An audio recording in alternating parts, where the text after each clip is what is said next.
Hello, welcome. Hello. Welcome to PTSD Parent with Kelly and Chris. My name is Wilfred Brumley, and we'll be speaking about one of my favorite topics today. Oatmeal. Yes. Oh, man. Is Ode he to still meal. alive? I do not know. R.I.P. just in case. Yes. Okay, and I have to do one more thing, and this is actually probably really bad. We're closer to being on time, but Than clearly we not have ready. ever been, but super, super close. Super close. Welcome to PTSD Parent. I'll do this part. Yep, got it. Today we are going to talk about EMDR. I have not personally had EMDR. Chicken. I am a chicken. I'm thinking about trying to get it. Yes. Maybe. I don't know. The idea is anybody. Anyway. So Chris has had an EMDR. Yes.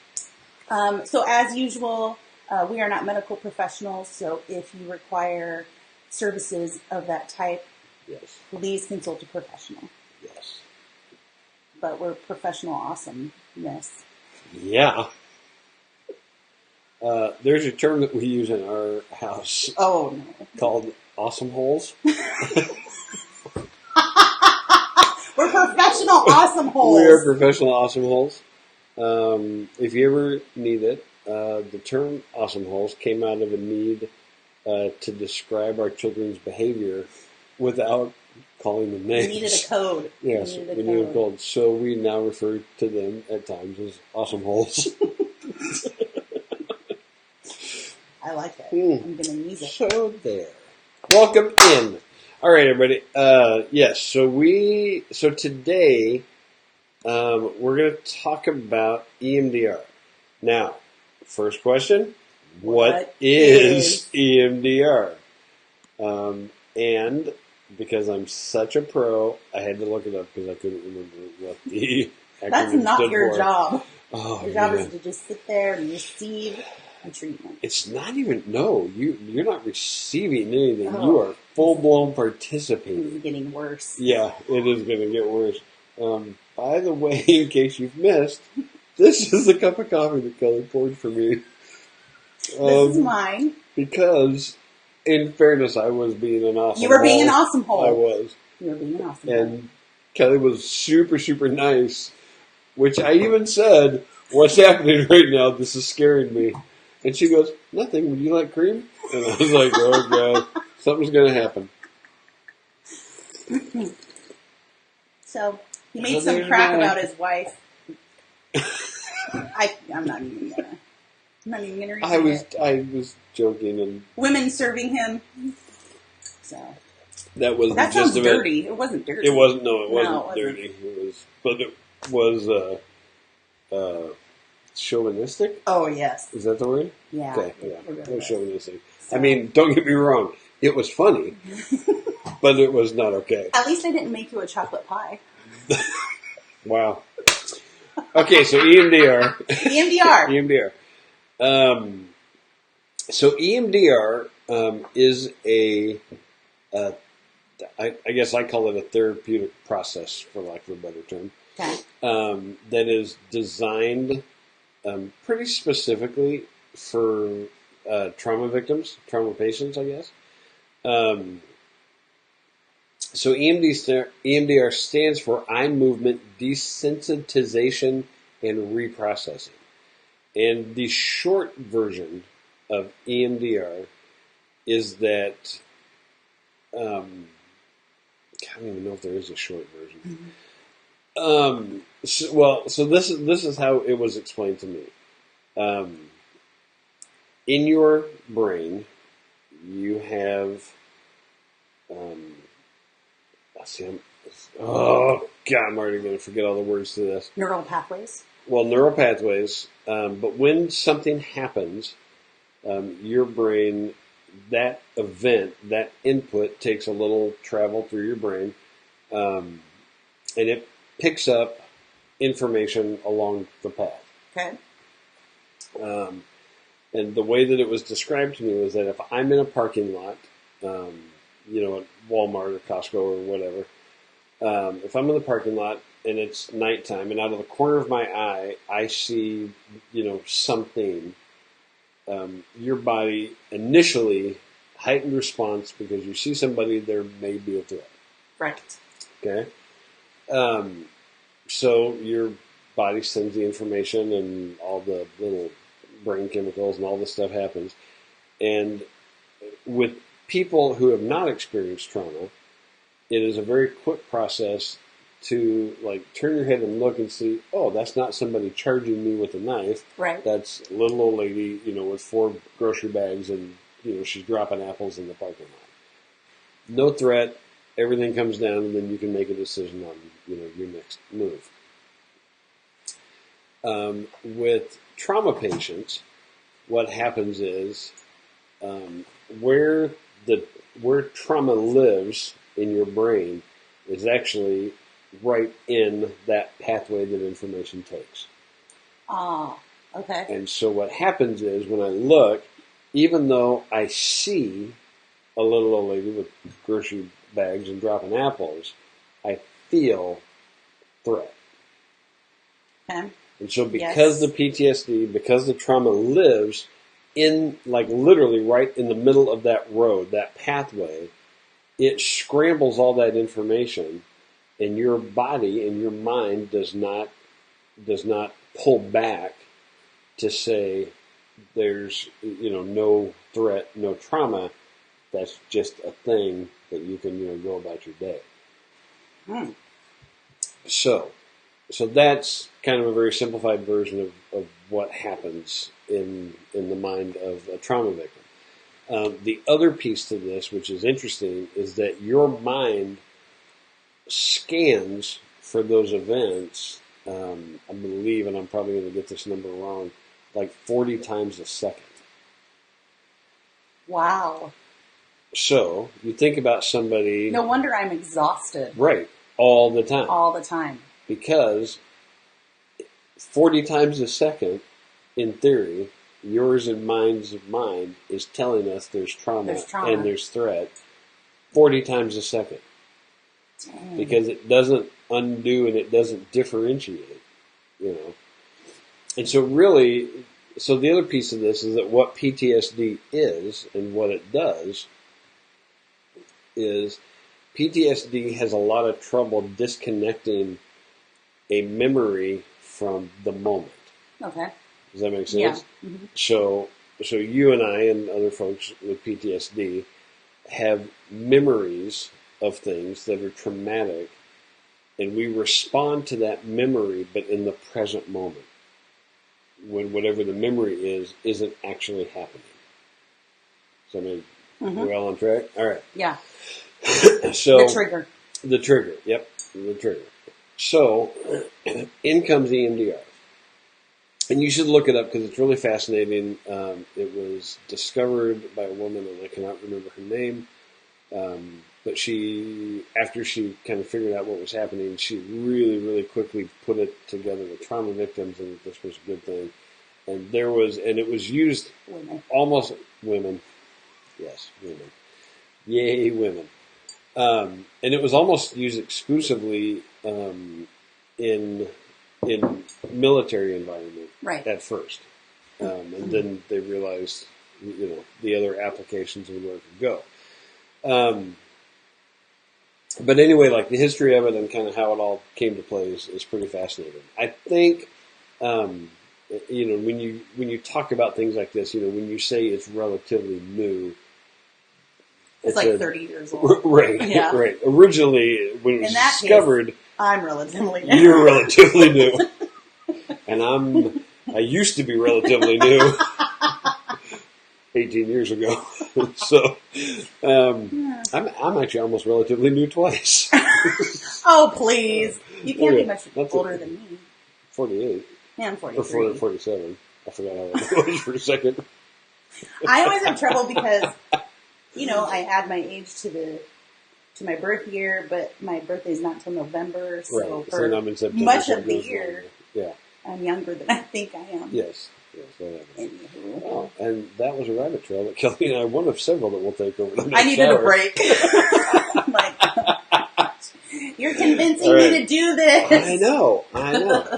So anyway, so then what happens is, when you go into EMDR, and again, I had a wonderful EMDR therapist, and I literally love her, and she has saved my life, and my wife's and my kids. So I can't say enough about this. So then what EMDR does, the idea is, and she used the example of going to the dentist when you have tartar on your teeth. She goes, essentially what EMDR does. Just the other day. Okay, there you go. So EMDR goes in and it basically chips all this stuff away in the trauma center, and it breaks it all up so that the messages can go through appropriately. Cool. Okay. Now, she says, because there's always a caveat to this stuff, she goes, what happens and what will happen to a lot of people is that we are, and when I say a lot of people, I mean a lot of trauma victims, is that we hinge everything kind of on one traumatic experience or one traumatic series of experiences. And she said one of the things that is likely is that in this chipping away process, new things may come up. Oh, so that's the part. Because I've been thinking about, what am I so afraid of with EMDR? Because I am into therapies of all kinds. I like to list all the therapies with other survivors. Like we compare, have you tried this? And it's really fun. It's kind of like a game. Yeah. But this one just scares the crap out of me. And I think that might be the reason. Sure. Because there are long stretches of my life that I do not remember. Yep. And I'm like, okay, so what if this opens up those memories? Then what? Yeah. And then I'm like in the fetal position on the floor for like 6 months. Right. It's a long recovery and time. I have this exact fear, and I did going into it. The interesting part, and I apologize because I'm doing two things at once. The interesting part about this is that when you get in there,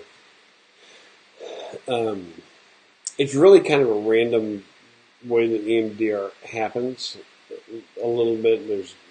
It's kind of confusing, but there are big blocks of time and things that I remember, like coming into contact with certain people, but then I don't remember any of the event. Right.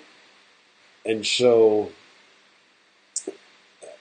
it was a question that I had to ask, and it's like, is that the potential of that worth whatever EMDR can do? Yes. And I will tell you right now, the answer is yes. Yes, it is absolutely worth it. So what benefits did you see? So it seems to me you experienced the benefits immediately. Immediately. So what were those? So so when we got done, she asked me, she asked me how I felt, and we should probably talk about, we can come back to it, about what the EMDR process is. But, nah. Okay, or not. We can table Go find out for yourself. Go find out for yourself. We can just table my question. Well, we can go in order. Well, okay. Well, let's do that. So the EMDR event is basically you go in. Now, this is where there's some discrepancy between therapists, because some folks, do like a regular therapy hour. Mine was like 2.5 hours long. Oh, wow. Okay. And it's one of the reasons specifically that I went to her, because I knew that she did this. And I'm really, really glad she did. And even she brought it up after the fact, because I can't imagine the process that I went through, that ending at the 50-minute mark, because see ya. Not only can I not imagine leaving the office, I'm not sure if I would have left the office like 50 minutes into it. And I'm dead serious. Like, she would have gone, oh, that's it. And I'm like, no it's not. Oh, we're not done. Oh, no, we're not even close to finish here, my friend. Yeah. So that longer session, I think, was super smart and really beneficial. But basically what happens is you go in and, you sit in a chair, and right in front of you there's a board that's probably about as big as the laptop. And it's got a bunch of little buttons and dials, but essentially there's just a strip, little green LEDs. And really what EMDR is you're kind of sitting in a therapy session, and you are watching that green LED go back and forth the whole time.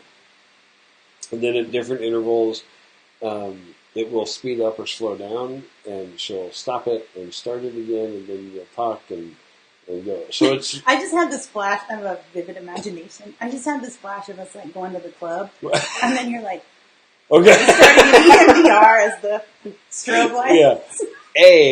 The chances of you going to the club are pretty low. And I think it's different. And I'll be like, oh no, it's starting. It's starting. Ask me a question about my past, quick. Oh my gosh. Anyway, so you're watching the light. So you're watching the light back and forth. And it's really interesting because essentially what happens is you start the session talking about a significant traumatic event. So you kind of right.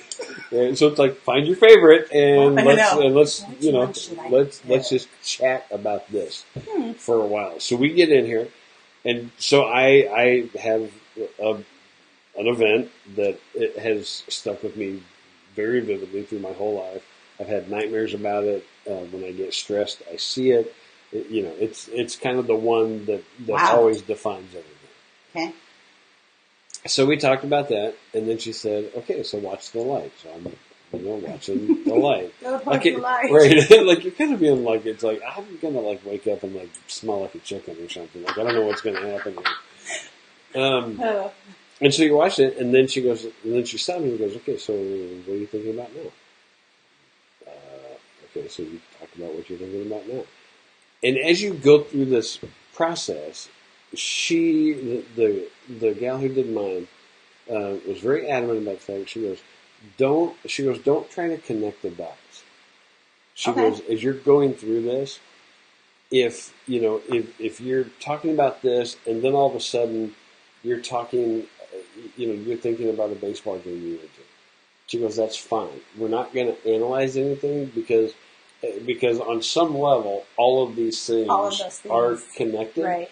It's like meditation in that way. Kinda, yeah. A little bit. But she goes, but this is not the venue where we're going to figure out all the connections. Okay. This is the venue where we're going to lay out all the pieces. And I'm like, okie dokie. So to me, that sounds fine, but it doesn't really sound like there's going to be any closure to it. Yeah. And it sounds like, okay, I'm going to leave here with all the pieces. Kind of like I left my group therapy with like enough information to know that there's something wrong, but not enough to actually do anything about it. So I'm like, you have a goiter. Good luck. Yeah, yes. You're the doctor. Fancy you, my friend. Peace be with you. Yeah, so that's kind of where that ended. So we went through the process, 2.5 hours, and at the end, she asked me, how do you feel? And it was fascinating to me because you and I talked about this a little bit. I have had white noise in my head my entire life, as long as I can remember. And it's not like they're not full thoughts. They're partial things that get in the way of what I'm actually trained to do, which is why I get distracted so easy, and it's why I have a hard time concentrating on things. And when we were done, she asked me how I was, and we had kind of a closing moment, I guess. And I got in the car to drive home, and I came home, and as I'm driving, silence. Wow. Absolute silence. Which was deafening, because I just never heard it. And it was like, you're like, am I dead? That's right. I'm like, it's kind of weird. I mean, it's kind of nice, but it's actually more bothersome right now because I'm used to that stuff. Did you feel agitated because it was so new? I didn't feel agitated, which was also new because I feel. I saw you the day after? And your energy was completely different. I think, yeah, a couple days after. A day or two after. Because I came home. You were like all zen and out. I was like, what the hell? Yeah. Not in a bad way. I was just no, it's just different. And, interesting. And here's the weird thing. I came home and and you had told me from people that you had talked to, and she told me, she goes, some people want to go out and celebrate because they feel so great. It doesn't happen very often. Most people want to go home and take a nap. By nap, I came home and laid down and slept for 17 hours. Wow. That sounds awesome. I know. Like 17-hour nap alone is worth EMDR. Oh. I mean, it was like, holy balls. I mean, it was crazy. Wow. And so then I got up, and my wife was checking on me a couple times, and and it was fine. But you don't realize like how much you actually go through in that couple. yeah. Mirror under the nose. Oh yeah, it's still fogging up. We're good. Oh my gosh. Yeah. So she's she's going through this. So the results of EMDR were fascinating because I woke up and I don't remember what. So Wednesday and then Thursday, was pretty chill. But I remember waking up and wanting to wake up, which was relatively new. Mm-hmm. I remember going to sleep that first night, not the night after EMDR, but the night after that, wanting to wake back up, which was also new. Because I will wake up because that's what I'm supposed to do. Right. But there's a difference between doing the task because it's the task and having a desire to do the task. And I had not had that desire for a really long time. And so that was fascinating. It makes you take a deep breath. Yeah. Yeah. I mean, and it should, because I'm telling you, we can talk about all the stuff that nobody wants to talk about and all the thoughts that we have and all the things that we go through our day. But when you wake up and literally none of them exist, it's crazy. We went, so that first day, it was pretty chill. I think I don't remember much about it, but I think we were kind of around the house most of the day. But we went, the next day was kind of the first, trial run for anything. Did you go to Target? I didn't go to Target. But I have been to Target since. But I have yeah. I didn't go to Target. You're like, you're in the parking lot. It's just like, here we go. Here we go. Coming in. But we did go for a walk. And where we live, it's about a mile to a Starbucks. When school's out, it was the first Friday after school's out. My wife took the day off because she wanted to have a day, where we did something fun with the kids. So, a little backstory. I don't generally go on these kind of walks because it's too stressful. And because I stress me out, I stress the kids out, I stress my wife out. And so as much as I want to do those things, it's just easier if I don't. And I understand that. Mm-hmm. So she actually goes, do you want to go on the walk with us? Thinking, let's kind of kick You'll say no, and then I'll get out of here. Right, yeah. Kick the tires on this thing. Does she go, you said yes. And I was like, sure. All right, I'll try it. I'm scared. I know. Panicked. Because, in fact, because they know how this turns out for me. So for, viewers at home wondering how this turns out for me, in places where I'm not familiar with or in places where, there's strangers or traffic or anything like that, I'm highly agitated. I'm super aggressive. I yell at the kids to kind of get back in line. People who I know have seen me in this space a million times, so it's not surprising.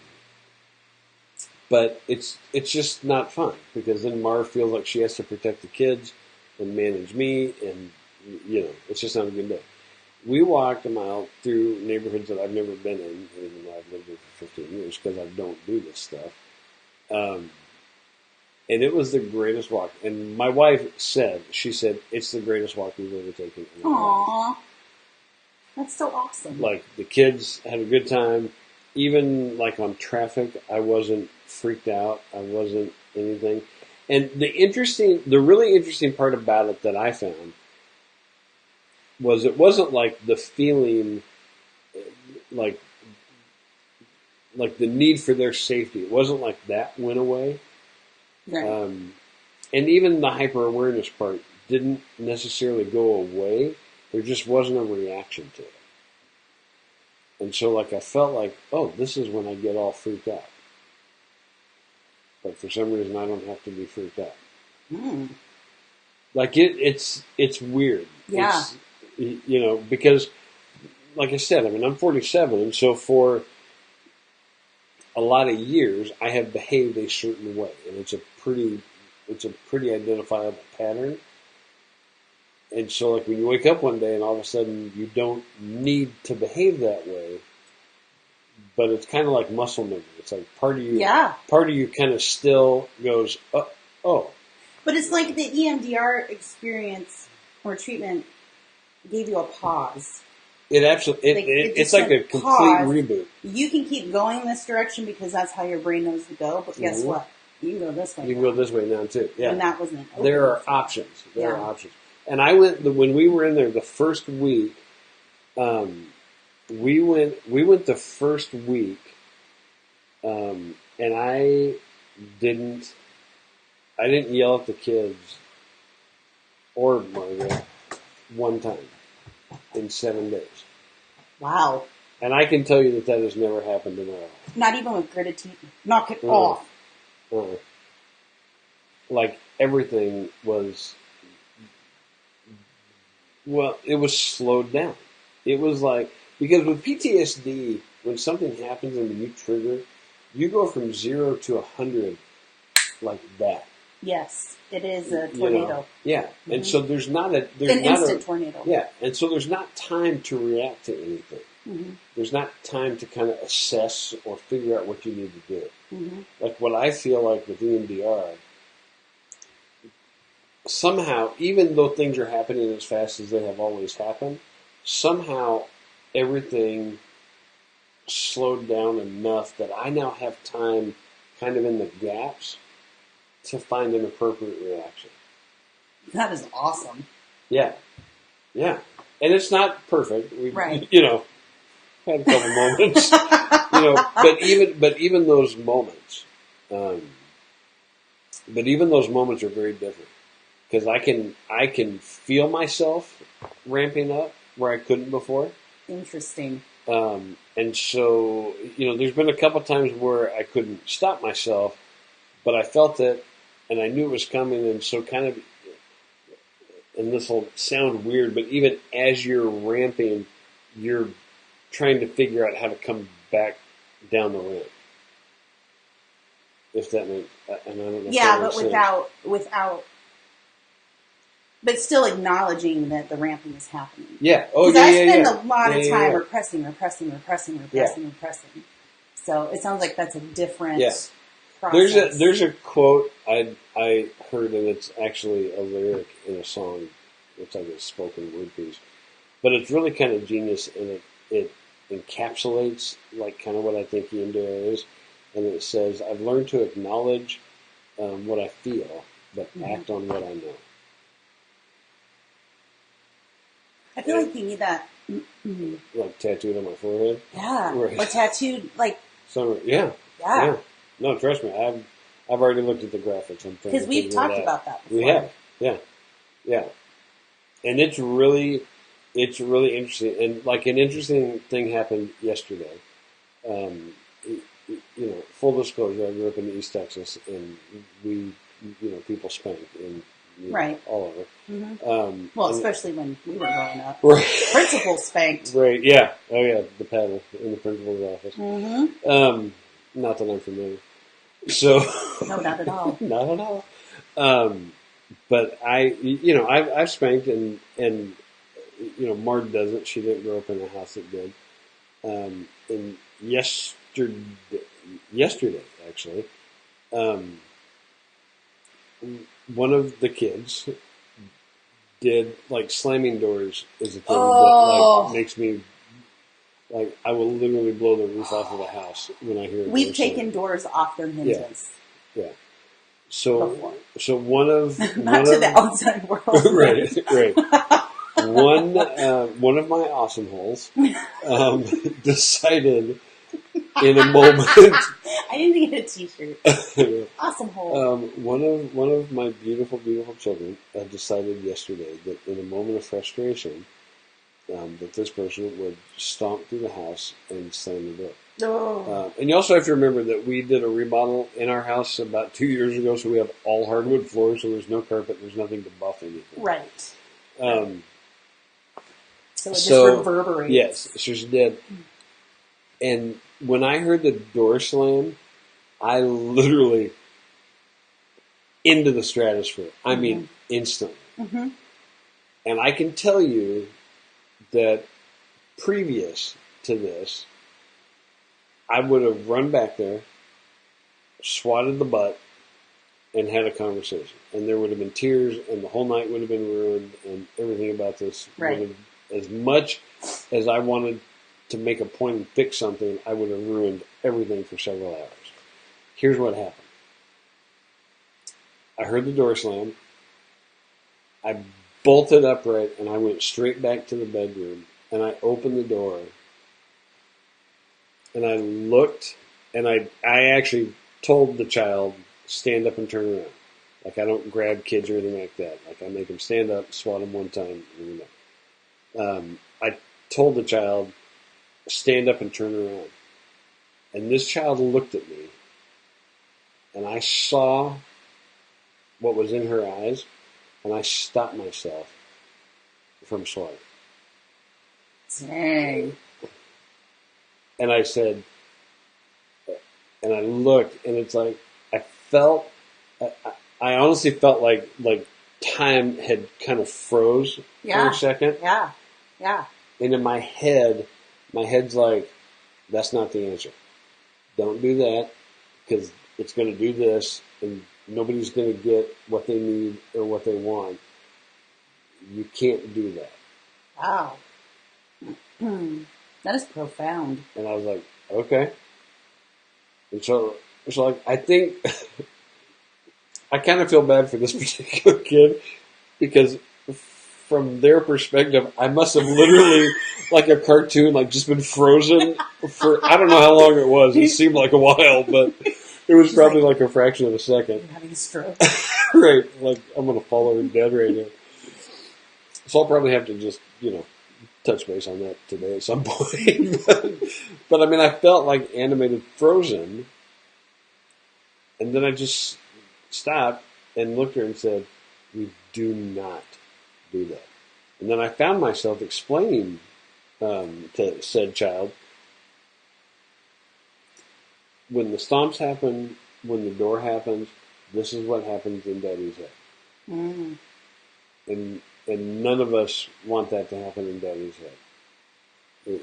And it's a bit of a tightrope, because, like, I'm not putting my mental health on a kid. Right.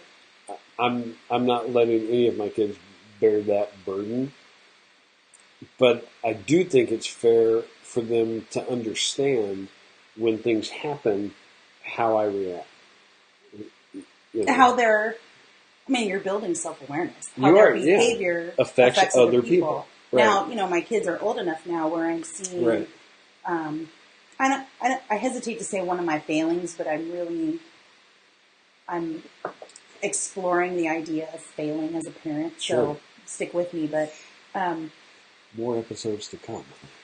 You know it. Mental health is awesome. But I've repressed so much and tried to control myself so much with my PTSD that I have neglected to show them necessarily. Oh, sure. How to process emotion, how to show emotion. Sure. I've deflected so much over time that that's what they go to. Yeah. So I'm like, crap. Can I do anything else? Can I undo this somehow? Or so it's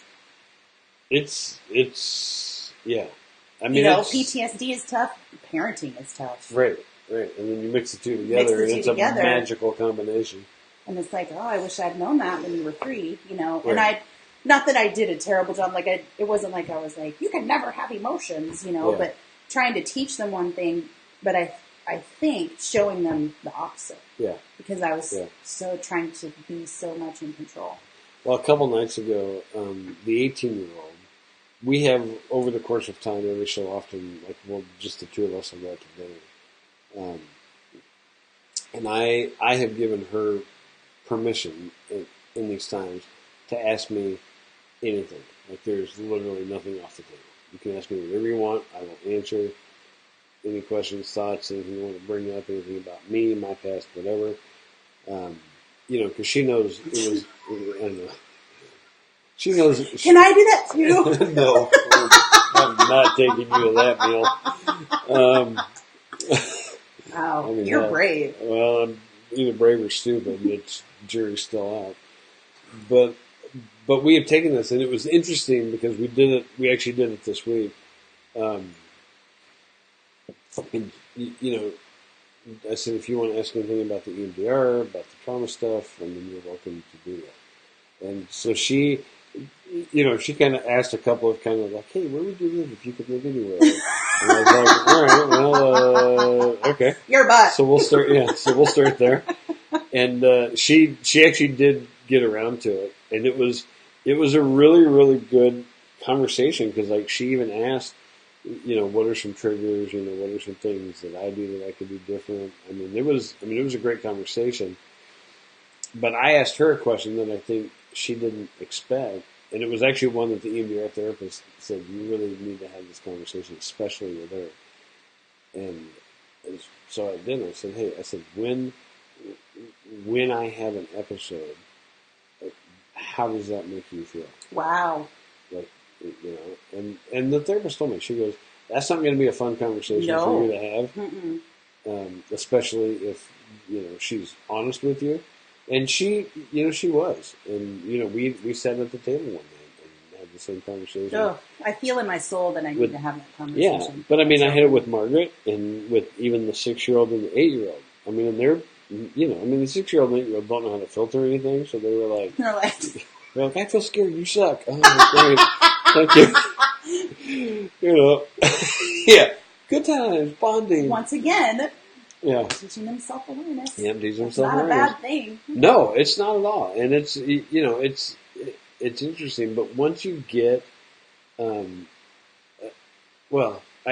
think EMDR, the other thing that EMDR does, just other than the internal things, is I think it allows you to have some of those conversations. Mm. Because, without gritting your teeth. Right. 2 weeks, 2 months or even 2 weeks ago, I couldn't have had that conversation and hear the response. And it's like, look, when I get this, you're fearful or you're sad or you feel like you have to run and hide. I get it. And with her, it's difficult because with the other kids, and I've talked to other folks who have gone through this, the 6 and the 8-year-old are young enough that for the most part, if I can turn some things around, they'll remember that, not what the first 6 or 8 years were like. They won't forget it, but their principal memories will be on the other side of that. Mm-hmm. Abby's 18, and so that's hard, and I feel bad and I feel guilt for the fact that she's had to endure that for so long. Now here's the other thing. My lip is twitching as we're talking about this. Now here's the other piece that's interesting. There's a huge difference between guilt and shame. Yes. So I don't feel shame.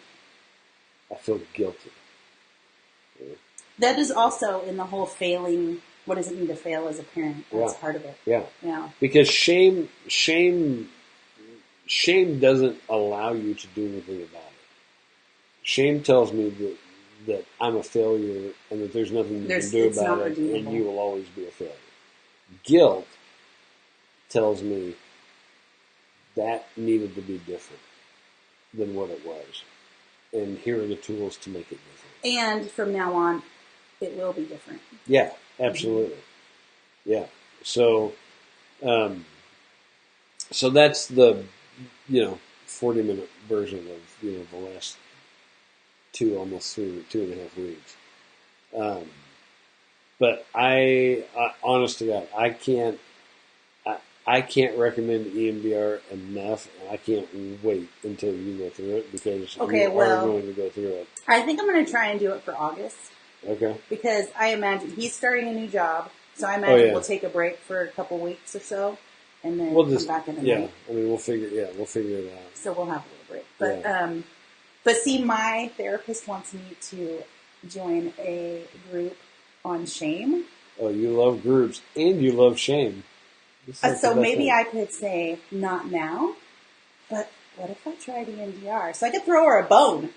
Oh, with the EMDR. Totally. Oh my gosh. She'll love it. Do you want my person's name, contact information? Sure. Because oh my gosh, that's yes. So then we'll report on it in a later episode. Yeah, I'm stoked about that. Otherwise, you'll be by yourself. She's in the fetal position for 6 months. Oh, hey, Missy Johnson just popped in, and she is an EMDR fan too. I love it when people say fans. I'm a fan of that. Yeah. I love that. Yeah. Missy, that's true. Are we actually a fan of EMDR, or are we a fan of the result of EMDR? You're butt fest over there. I know. Missy and I go amazing. way back. Actually, I've never met her. You would like her. She's hilarious. Is she? Yeah. Okay. So here's the thing. One more thing before we get out of here. Okay. Because I want to plug this. My PTSD partner over here is starting a very, very cool new venture without me. It makes me a little sad, but no, it doesn't. It's fine. No, it's fine. Oh, Missy says yes, just the results. Oh, good to know. Yeah, trust me. Oh, yeah, the process is no bueno. Look into this light. Yeah. Oh, my gosh. Anyway, she is... Kelly's doing a thing called Mental Health at the Mic, and she is actually teaching a comedy class, and it is going to be badassery. So you need to hook up with that. You can reach out to Kelly on Facebook, or go to wait a second, Missy. My therapist told me to drink chocolate milk afterwards, so maybe I'm slightly Maybe she's slightly what? offended. I have no idea what the chocolate milk has to do with it, but I think it's kind of amazing. That's fantastic. So anyway, Missy, you and I are going to talk offline because I got to figure out the chocolate milk thing. Yes. I'm lactose intolerant, so probably not. I know. Thank you for bringing that up. Yeah. I can't have chocolate milk. Because even though I'm lactose intolerant, I will drink it. You know, they have everybody around chocolate me will soy milk. suffer. Oh, that's true. And it's very good. Oh man, this is where we fall off the And rails. this is where we're done. This is where we're clearly done. But you can reach out to Kelly and find out about mental health on the mic, and you can take the class, and you can be a stand-up comic, and it's going to be awesome. And it's very safe. Very safe environment. It's totally safe, and Kelly makes money. So we all like that. Yeah. Yeah. So it's not the love. So anyway, so thank you. Have a great week. Have a great weekend and a great week, and we'll keep you posted. We'll figure out. Like Kelly said, I'm starting a new gig, but we'll figure out a way to put something together for next week and let you guys know when and where. So thanks for everybody. And like Kelly said at the beginning, if you are or do find yourself in a mental health crisis, please reach out to a professional because you are important and we like the fact that you are here. All right? So take care, you guys. Be good. See ya.